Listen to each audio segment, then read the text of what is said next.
Sara imimimbi. Ready? Chapa chapindirwa nemauto awawa fambiwe madeko. I want to make it clear. So the interview about this. Dafa ndangotaura kuma fans angu inini. Andama ndikudzanyira kunze kuma fans angu. Inini. Wachindifonera. Akitora nawe clash. Ndakavauza kuti this clash ka. And the clash na Mad Viper. Mad Viper akafa kudhara. But I'm doing this for the love of music. Kuti mkomana adzoko mugame. Akaitoka map keduka. This clash atuita tukuronga zvinhu zvebasa. Haisi personal clash yenge personal yangu nambida iyi. Handiti yenge si personal clash. Handiti clash yemunhu asiri kuti akapera kudhara akapinda akabuda. 1. Mad Viper kwandiri nini? Mukoma apinda kudhara music. But ndakangoita listen for the sake of zvakataurira ngita. Vakandedza ku meeting vana.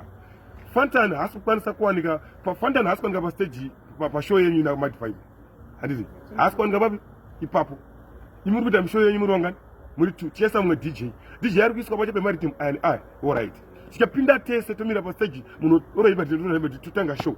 1 2 inini munoriza inarisi pa stage munoriza rhythm ramusiri pa stage inini for what reason andanga ndipa signal ndikuridza ndakutenga ndiri kuchika clash ka 1 all right ndikupinda pa clash pacho inini muri kundipusha kudzoka break muri kundisundidzira muri kundita sei ndifana kuita sei inini 2 ndopinda pa stage pacho all right Mad Viper winner andisikuramba boys sekutaura kwamuri kuita I wish kuti mapromoter angomona muhayei zvinhu zvake zvichinje ana Fantana hawana rudo bozi dai vanga vane rudo ka waifana kuramba ipusha Mad Viper awana kushanda munhu ari kupisa panguva iyoyo ndovanhu vave vane chimwe chana Shaka Zulu chichivaziya chatakaramba isusu hatina nguva yekutya handisvike Fantani who is he kwandiri handiwanike kwamasvikedei handiveneka ndakupinda neChuspo ndakapinda ndega neamwari wangu inini maiziya inini musanditseti kaatikeke kuti iwo wana Jack saunondidedza kushow ndipeka mari yangu boys ndibva ndinendesekire ndipei mari yangu wani hamuna mari yamunondipa ndagara mota itikurangana dzemari kumuzari dimba stage mafoni awadairi mufisi kwacho anenge wasvika tiri busy saka muna ndite chi alright 2 step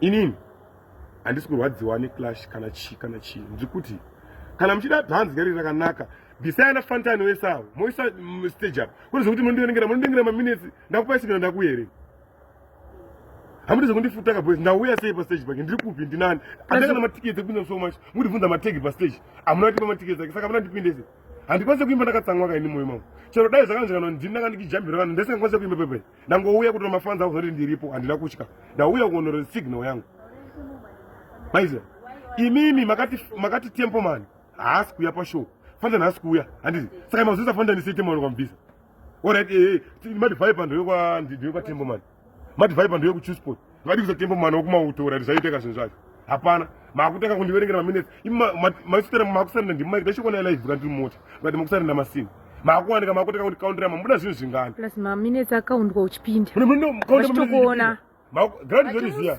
I know mutaka kundipusha boys asi kuda interview about this mablogger timu rangu remaningi interview sorry zvinoda interview about this nditaura pamwe pangu kuti mafans angu inini musandi ndozviziya chaita nditaure nje kuti ndaona kuti ndizotenga mene mabhadhara mari kundionawo paipai vakaona kwakandisapota but saka ndauya kuzokuratidza ndiripo but hatisi kuwirirana even socho dai usandipusha pepe ndaisingakwanisa kudza bcause handiimbire mahara ndine mhuri kai taurai neni kuti mari mucheti pari ndikutongoramba handipa takasainirana hatina chatakawirirana saka munongondita sei ndakuita zvekuti inini ndoda kuuraya zita remunhu zvamakaita vanhu ndokuziyai kaunhu wenyu Fantani ngaaite zvinhu zvake 1-1 muhombe sekutaura kwedu endi euda kumangoma but wakasangana vasinganzwisa nenge isusu chamutadzira kupera kwedhiri saite chibhandiri chekuda kuwanda naye 31 masiki vanhu vaivai munoridza ridhimu rangu ndisipo ndandiuyeka pa stage tomira ndinonzi clash ndokubata maiki ndobata maiki yangu tokupondana kuti munoridza masongu 3 saka ndasiya kuti chiimba kakwacho ndamusira chiimba yakayo Fantani bata Mad Viper clash ainini but what I know is mafans akawanda iko kavinga isusu aribhadhara mari musaite chinhu ichocho sadaro urone kuziva manzoirana Fantani muna basa rese raChuspo kenyu mukandoona ikoko mundipise nemoto handapinda neChuspo handina ndobheja handinekaenda kuChuspo musati kana wafanira wenyu wapera moarasa mozoda kuda kukavhera kuti moona munhu awadzosa panapa totobhiga cheapest promotion ndio inototori mageto adzoke ana Fantani waiwai vanongoda munhu ari kupisa vanoona nyimbo dzino ndio ari kupusha munhu mampoko evanhu ndine vamwe vachakudza list rawo mai manje handina nguva vada kujegera so munhu ari kupisa uda kupedza munhu kuti aramba dhiri katana vana basa reo katana vana vano kakuza mariti kakudzira DJ wako rhythm rangu wakuti mariti zvitoika matiyana zvitoka record kudhana takataurana nerero dai mati i song for song dai makati it's one rhythm Also, makutaka kuita timangoma tweni, munakuimba timangoma hopo. Imi anditye wo, andauya ndinotya. Malenza chana we.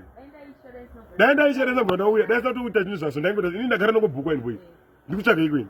Kamari kacho katakapeka koko inini kanononi ndikatora pa wiki ipo veke ipo. Saka ndakangoenda for entertainment for my fans kuti zvokunzi this is what izvo makanduudza. Sanduudze kuti iwafa ka. Yekuti munodedza munhu makutange support. Ka etatoni kake kakaona ndosaka kasina mbiri kachikombisa tu rasta tu shuku. Fuck off.